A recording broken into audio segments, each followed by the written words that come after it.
Hi! This is Saritha. Welcome to my channel. అందరు ఎలా ఉన్నారు? నేనైతే చాలా చాలా బాగున్నానండి. మీరందరూ కూడా చాలా బాగుండాలని కోరుకుంటున్నాను. నేను మిక్కీ కోసం గులాబ్ జామ్ ప్రిపేర్ చేద్దాం అనుకుంటున్నా. వాడు చాలా డేస్ నుంచి అడుగుతున్నాడు పాపం గులాబ్ జామ్ చేయమని. నాకే వీలవ్వక చేయలేదు.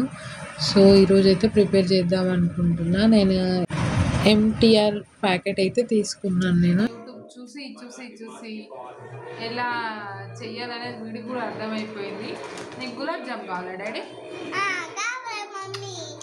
స్కూల్కి అయితే వెళ్ళాడు, అన్ని గొప్పమ్మ కోరికలు అయితే కోరుతాడు. గులాబ్ జాములు కావాలి, సున్నుండలు కావాలి. సున్నుండలు కూడా నెక్స్ట్ టైం ప్రిపేర్ చేసినప్పుడు నేను ప్యాకెట్ ఓపెన్ చేసి ఒక గిన్నెలో అయితే వేసుకొని నేను తడుపుకుంటున్నాను.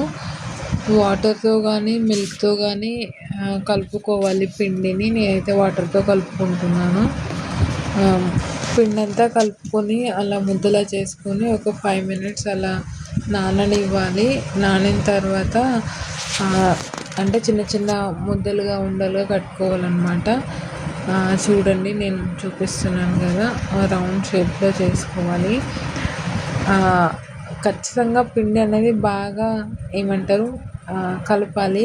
లేదంటే గులాబ్ జామ్ లోపట అనేది గట్టి గట్టిగా ఉండిపోతుంది, ఇట్లా బబుల్స్ లాగా. సో పత్తిగానే కలుపుకోవాలి. చూడండి నేను అలా చేస్తుంటే మా మమ్మీకి కూడా నేను కూడా చేస్తాను మమ్మీ అలా రౌండ్గా అని చెప్పేసి వచ్చి వాడు చేస్తున్నాడు. నేను ఫైనల్ అయితే అన్నీ చేసేసాను అలా రౌండ్ బాల్స్ లాగా.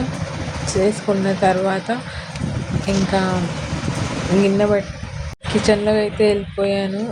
ఇంకా ఏమంటారు పానకం కోసం, మేమైతే పానకమే అంటాము, మీరేమంటారో నాకు కామెంట్ చేయండి.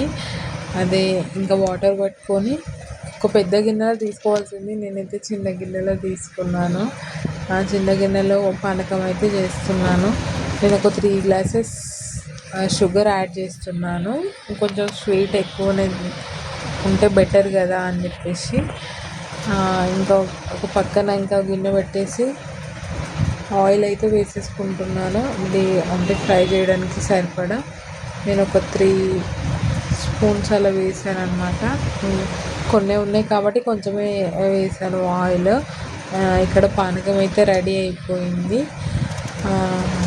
అందులోనే కొంచెం యాలకుల పొడి అయితే వేసేసాను నేను దంచి. ఇంకా ఆయిల్ సిమ్లో పెట్టుకొని మనం ఫ్రై చేసుకోవాలి. హైలో పెట్టుకోవద్దు, సిమ్లో పెట్టుకుంటేనే మనకు బాగా లోపలిది కూడా బాయిల్డ్ అవుతుంది. హైలో పెట్టుకొని ఎక్కువ హీట్ అయిన తర్వాత వేసామనుకో పైన అవి మాత్రం బ్రౌనిష్ వస్తుంది, లోపల పిండి పిండి అలానే ఉండిపోతుంది అన్నమాట. సో అందుకని లో ఫ్లేమ్లో పెట్టుకొని మనం ఫ్రై చేసుకోవాలి. చూడండి ఇంకా ఎంబడే పానకంలో వేసేసుకోవాలన్నమాట. సో ఇలా ఉన్నాయి. కొంచెం పెద్ద గిన్నె తీసుకుంటే బెటర్ ఏమో అనిపించింది, అందుకే నేను మళ్ళీ వీటిలో వేసాను. చూడండి మా మిక్కీ టేస్ట్ చేసి జడ్జ్మెంట్ ఇస్తున్నాను. వీడియో నచ్చితే లైక్ చేయండి, షేర్ చేయండి, సబ్స్క్రైబ్ చేసుకోండి. Thank you for watching. Bye.